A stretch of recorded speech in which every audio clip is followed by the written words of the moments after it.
Tokyo, 1936.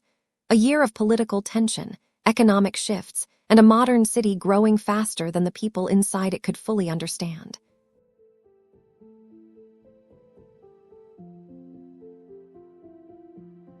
Within that environment, two lives crossed in a way that no one involved could have predicted. Their private relationship lasted only a short time, but what happened inside a rented tea house room would explode into one of the most infamous criminal cases in Japan's modern history.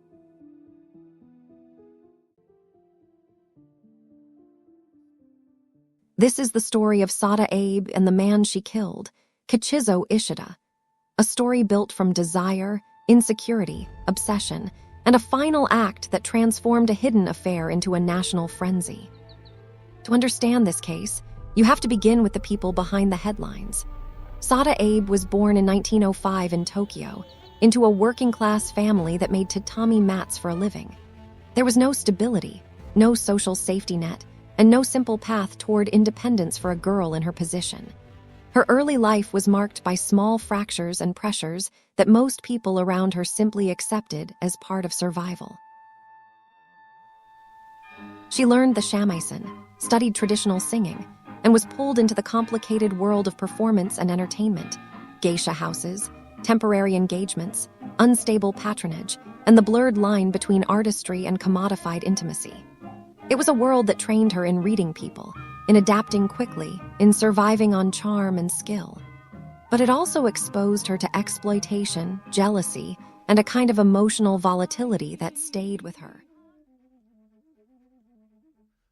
Throughout her 20s, Sada attempted to step away from that life more than once. She tried working as a maid, then in restaurants. She attempted apprenticeships and short-lived jobs, yet every time she tried to move toward stability, the lack of options for women like her pushed her back toward precarious work. She was someone shaped by both resilience and vulnerability, a woman who had learned to protect herself, but who also deeply feared abandonment. Someone hungry for recognition and intimacy, yet constantly navigating spaces where intimacy was bought, judged, or constrained. Kichizo Ishida, the man who would become central in her life for just a few fevered weeks, had built his existence on a completely different foundation. Born into a merchant family, he worked his way up from apprentice to business owner.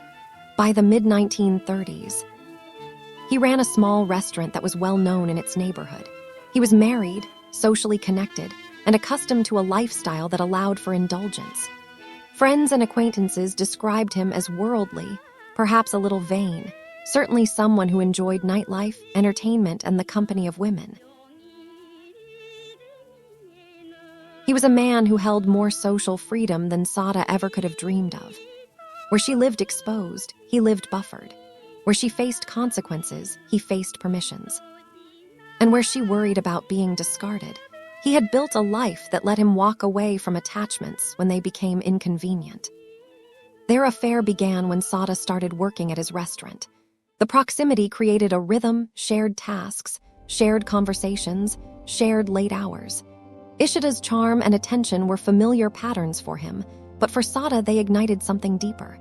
She had spent years in environments where intimacy was staged and fleeting. Now she found someone who offered both pleasure and a sense of being seen.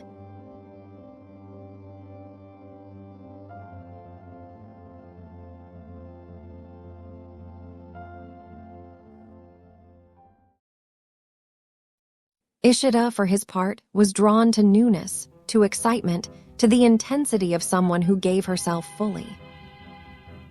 Their affair escalated quickly. They left work to meet in tea house rooms, small, private spaces designed specifically for discreet encounters. The rooms were quiet, dim, almost ritualistic in their privacy. But inside them, the tone of the relationship sharpened. Accounts from the period describe a sexual relationship marked by risk and extremity.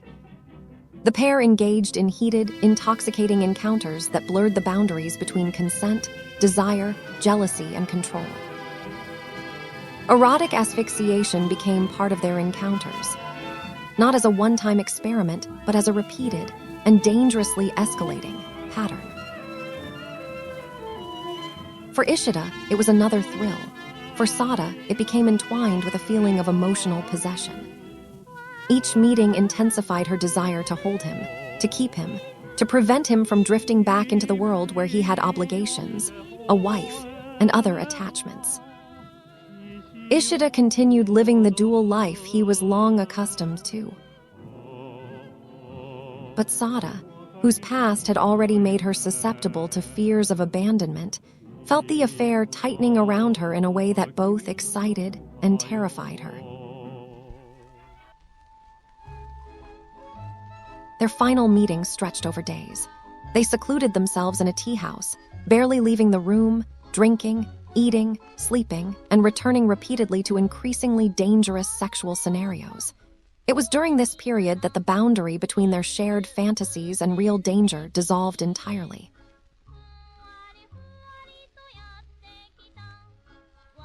Sada Abe did threaten him with a knife in the days leading up to the murder. She carried a kitchen knife and used it to control the situation, including threatening him so that he would not leave her. These threats were part of the escalating obsession and power dynamic between them.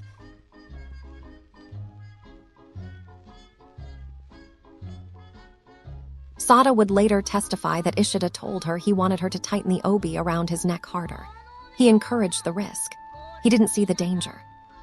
Or perhaps he did, but didn't believe it could reach him. Ishida was used to control. He underestimated the emotional intensity building inside the woman who lay beside him. On the night of May 18, 1936, while Ishida slept, Sada acted. She wrapped her obi twice around his neck and pulled until he stopped breathing. What followed was not chaos, not panic, but a long, dark stillness. Sada remained with the body for hours. She later said she could not bear to leave him, that she wanted to preserve him as he was in that moment. Then came the act that shocked the nation. She took a knife, severed his genitals, wrapped them carefully, and carried them with her. She treated the object not as a trophy, but as something symbolic, a piece of the relationship she believed she had finally made permanent. After everything was done, Sada Abe remained in the room.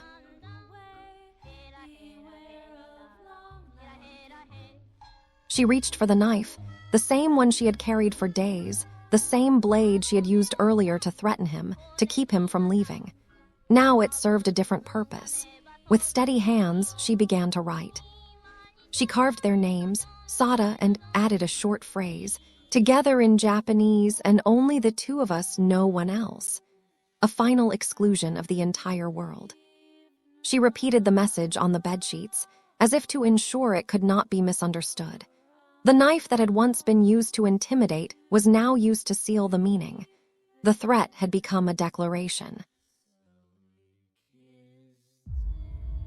Only after the writing was finished did she prepare to leave. She stayed for hours, restoring a strange order to the room, then quietly gathered her belongings. When she walked out of the inn, there was no urgency in her steps. She blended into the streets of Tokyo like any other guest. For days, she moved freely, staying at inns, riding trains, revisiting places they had shared.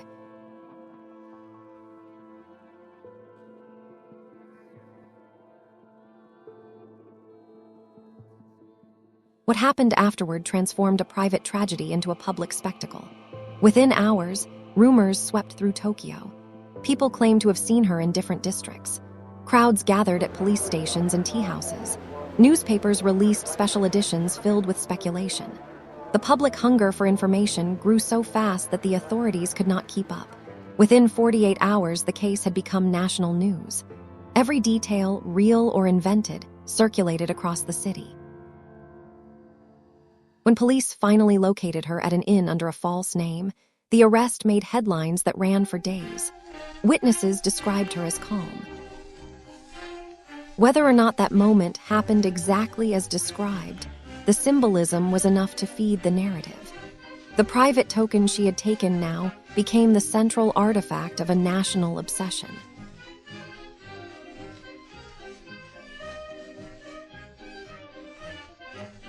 During interrogation and the subsequent trial, Sada spoke with a candor that unsettled the public.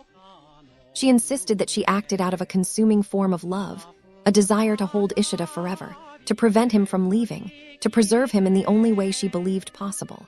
She denied acting out of anger. Instead, she described a longing so intense that possession, rather than destruction, drove her final actions. Her language was stark, intimate, and deeply dissonant with the horror of the crime itself.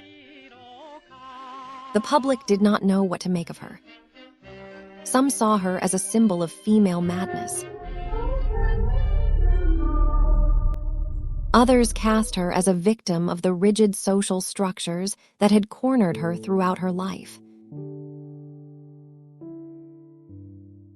She even received admiration and love letters while in custody. Despite the brutality of the act, the court handed down a relatively light sentence. Judges cited her psychological state and life history, framing the crime as the result of obsession rather than malice. She was convicted of murder and mutilation of a corpse and sentenced to 6 years in prison. She served only a few years before being released. Afterward, she vanished from public life, only to resurface years later in interviews. She did not deny what she had done.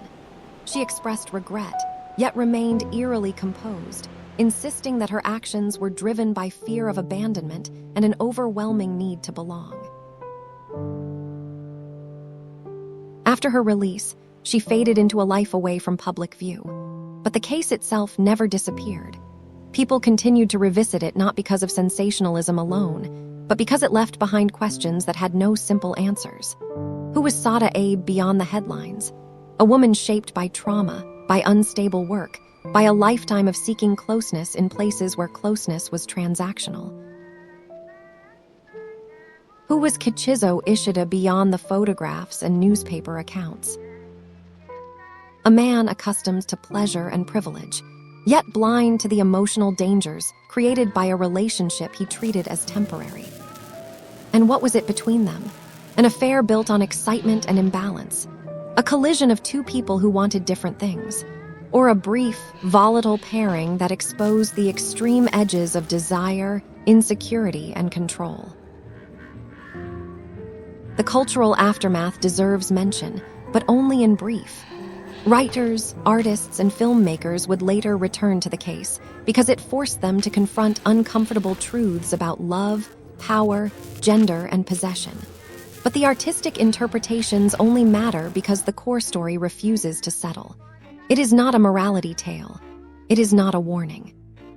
It is a confrontation with the parts of human intimacy that societies prefer to hide.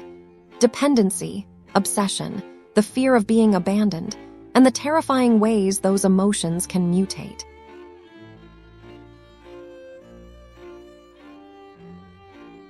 After shocking Japan with her infamous crime in 1936, Sada Abe vanished from the public eye in a way as enigmatic as her actions. The last confirmed photograph of her dates from August 1969, after which she quietly disappeared. Japanese sources suggest she may have sought refuge in a nunnery in the Kansai region during the 1970s, living in complete isolation from the world that had once sensationalized her name.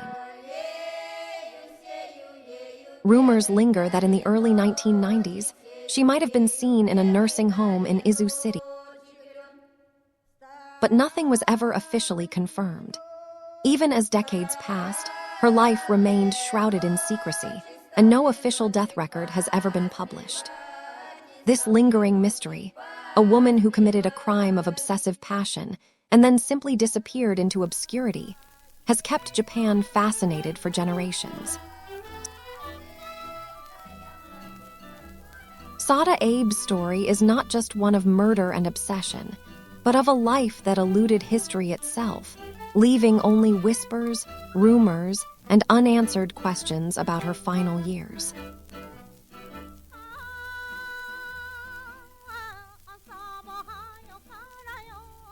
In the end, The Sada Abe case endures because it forces us to look directly at the complexity of the people involved, not as archetypes, but as flawed, vulnerable human beings. Sada was not a monster, but she committed a monstrous act. Ishida was not innocent, but he did not deserve his fate. Their relationship was not destiny. It was a short, spiraling descent shaped by unequal freedoms, unstable emotions, and desires neither of them fully understood.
What happens when the need to be loved becomes the need to possess?